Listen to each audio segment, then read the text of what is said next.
Good morning, everybody. This is Diggs. It's another beautiful day out here in the Pacific Northwest, and today we're going to talk about Cecil, we're going to talk about Kain, and we're going to talk about my girl, Rosa, and their EX forms. Whether or not I think you should EX them, let's go ahead and dig in.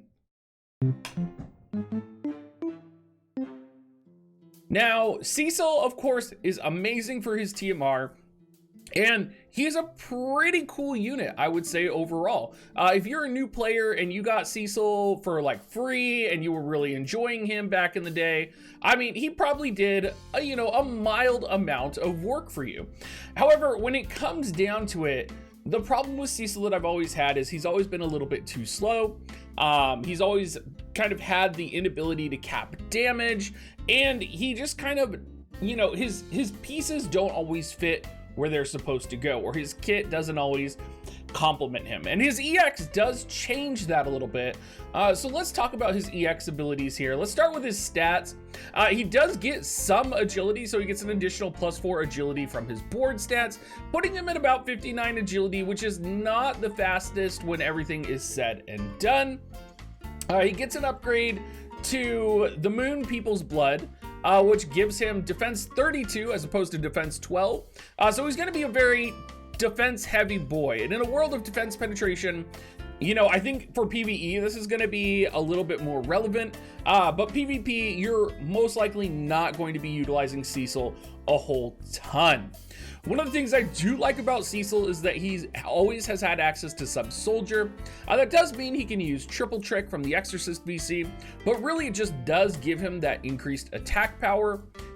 His buffs and his abilities, besides getting that upgrade to the Moon People's Blood, he's going to get an upgrade to his barrier ability. So instead of consuming 25% of HP, it's going to consume 10%, and it's going to reduce the physical damage taken 50% for 3 times for allies, not self. So again, a little bit of, it's a buff ability that maybe you would want him to use another buff. I'm not sure you're going to be using this on your allies. We very rarely see abilities like this used on allies, whether it's PvE or PvP. I think what's more interesting and what's more important is his job level 25 ability. The reason why is it's a 200% modifier attack with defense penetration 40, which is something that Cecil has never really had. Increased damages as HP decreases, and it's ranged as well as a 2-hit attack. So previously, Cecil's multi-hit ability, Shining Double, was a point-blank ability, and especially if you were trying to make a light/chaining composition work, it was really difficult because Cecil doesn't have increased movement, he has slow agility, so he's not going to be able to always position himself in the right place, especially if you're trying to do an auto light/composition. And so they do add Reward of Light now, which is a 2-hit range, right? That defense pen, and it's a multi-hit attack. I think this is really what Cecil needed to make light/ work in PvE content if you are trying to do raids or potentially Trials of Reckoning. Also keep in mind, we do have Trials of Reckoning 2 coming out for Final Fantasy IV, so you may be considering a light/ composition for that, right? Or you may be considering going like Kain, potentially Cecil, fitting as many bonus units in there as possible. But I think if you're someone who wants to make a light/ composition work, and I still think in PvE, light/ is one of the most difficult compositions to pull off. It'll be easier once we have Lucio with his LB, and once he's fully EX, Lucio's going to be insane for that. But if you are wanting to make light/ kind of pull off and be effective, I think this is going to really be good, right? I think this is going to help. The one thing you have to consider, though, is, he could just use Triple Trick, which has range on it anyway. I mean, it's up in the air. It's one of those situations where Cecil, he's not bad, but is he going to be kind of game-changing? And I don't think he'll be like game-changing. He's really going to be for those people that want to try and make light/ work. Now, the unit I'm most excited for, and I understand most people do not share this excitement, is actually Rosa. And the reason I'm excited for Rosa is I utilize Rosa in a completely different way than people actually utilize her. And this might drive some people crazy, and I get that. But I love Rosa. She gets agility +3 from her EX board, setting her at 65 agility, which is really nice. Her attack 422, magic 491. Her attack is really relevant here because how I've always traditionally used Rosa is in manual PvE content. Now, I love Rosa because she starts out with a high amount of AP. She has really good attack and magic. So for a lot of her bow abilities that she does have, you're able to kind of put her in, and if you boost her attack, if you boost her modifiers, she can just become this like goddess of death, raining arrows from the sky. And you know, I get, like, this is not, like, you're not going to be bow meta Rosa in PvP at all. You might utilize her in an ice composition with some of her changes to healing, but most of her EXs are focused around healing, are focused around her support capacity, and honestly, I haven't always used her in that way. She's more of like a manual PvE, you know, climbing tower. She's really powerful. She does have reflex. You can probably pull something off with Fryevia and her, but I really just, I enjoy her as one of those units that I bring to those hard difficulty quests, that I bring to those nightmare quests where she's flexible enough to deal damage, and she can heal if I need her to. Now, her buffs are going to be a buff to Inori, which is going to become instant cast, which will restore HP 210, and then it will grant shell to the target, which is going to be really good. She gets an upgrade to Pure Prayer, which is gonna nullify Poison, Blind, Silence, Paralyze, Confusion, Stop, and Frostbite, is what it nullified previously.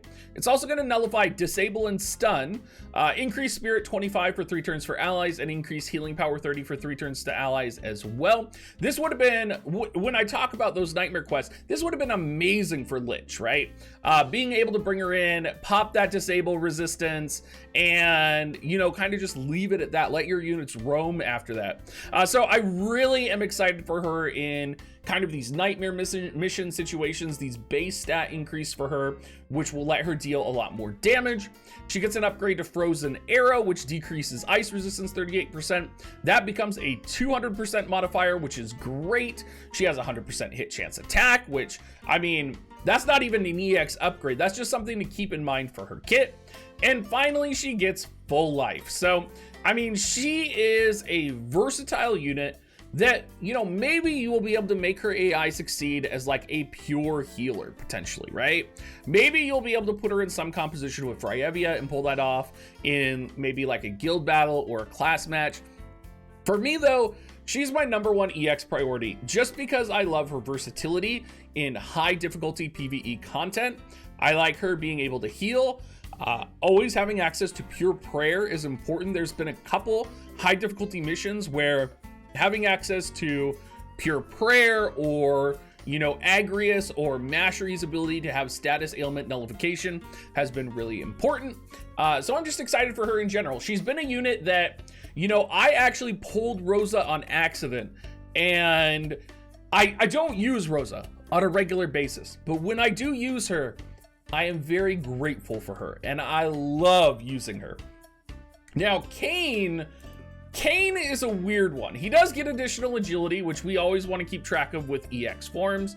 Agility coming in at about 61. His skills are interesting, I would say. He is a interesting kind of buffed EX unit.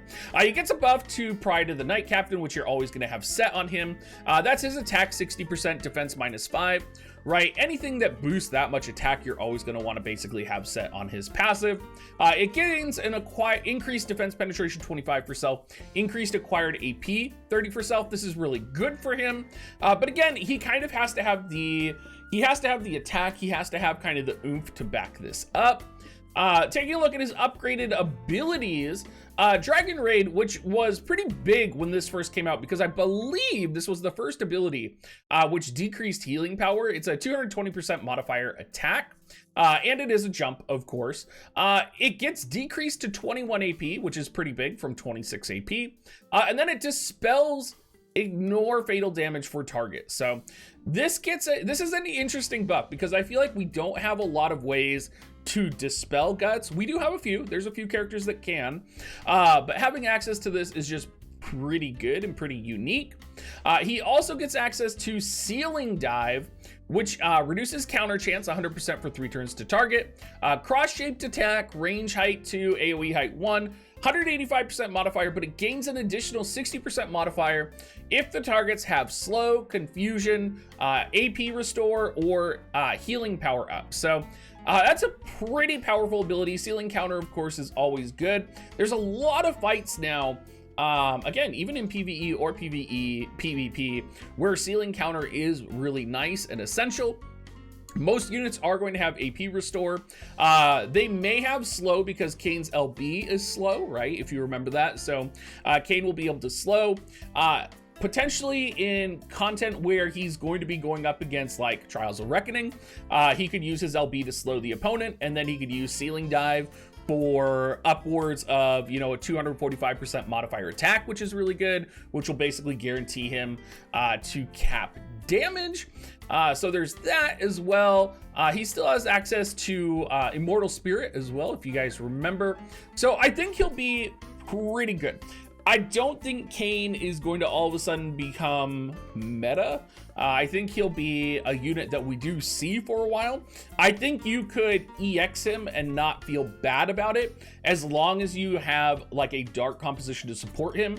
You may want to run him with Golbez that's coming out. You could probably run a Pierce composition with, you know, Kain. You could run him with, you know, gosh, Oberon. You could just kind of pull off a wacky Pierce comp right now, and it would probably work. You would probably have a lot of fun with it. But overall, I'm just looking at Rosa. I'm planning on EXing Rosa the most. I think she's going to be, Rosa's going to be that unit that saves my ass more times than I'm going to be able to count.